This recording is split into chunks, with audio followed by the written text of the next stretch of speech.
Tugas-tugas bejibun, tiap malam ku ngembun, mata jadi rabun. Don't put your head on my shoulder. Belum kelar nambah lagi.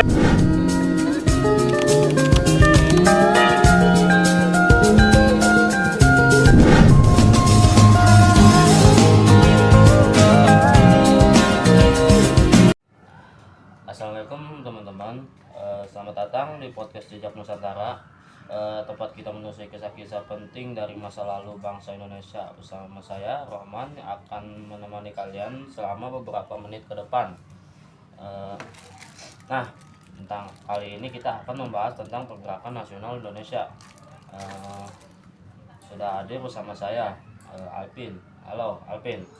Halo juga Rohman, dan halo sobat sejarah semua. Senang sekali bisa berbagi cerita tentang masa penting dalam perjalanan bangsa kita.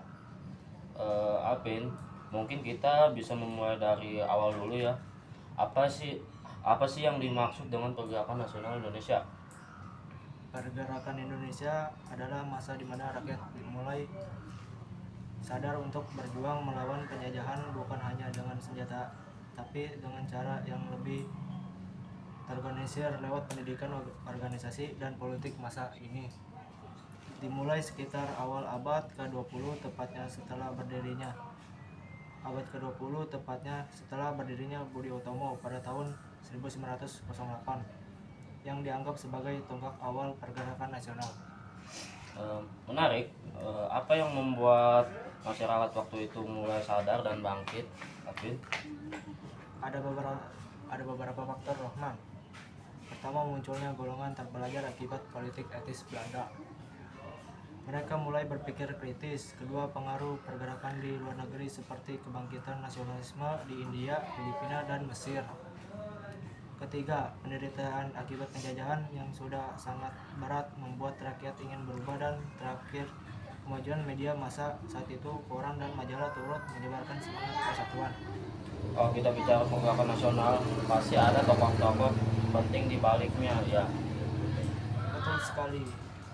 Dari Budi Utomo kita mengenal Dr. Sutomo dan Waliudin Sulisodo. Lalu ada masyarakat Islam dengan Haji Samahuddin dan Cokroaminoto yang berjuang lewat jalur ekonomi dan sosial. Kemudian ada juga Indonesia Partis dengan tokoh-tokoh seperti Douglas Dekker, Ki Hajar Dewantara, dan Tipjo Mangunkusumo. Nah, dari mereka ini semangat kebangsaan makin luas dan berkembang.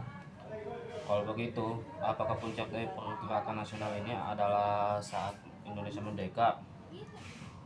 Bisa dikatakan begitu, namun puncak kesadaran nasional sendiri terjadi saat Sumpah Pemuda tahun 1928, ketika para pemuda menyatakan satu tanah air, satu bangsa, dan satu bahasa, Indonesia. Itu jadi dasar kuat menuju proklamasi kemerdekaan tahun 1945.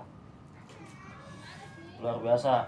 Nah, sebagai penutup, apakah makna dari pergerakan nasional bagi generasi muda sekarang, Vin? Maknanya besar sekali, Rohman. Kita belajar bahwa perubahan besar dimulai kesadaran dan persatuan. Para pemuda dulu berjuang tanpa pamrih demi bangsa.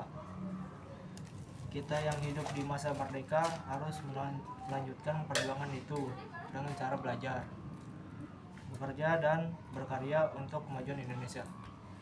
Terima kasih banyak Alvin atas penjelasan yang sangat menarik dan penuh inspirasi.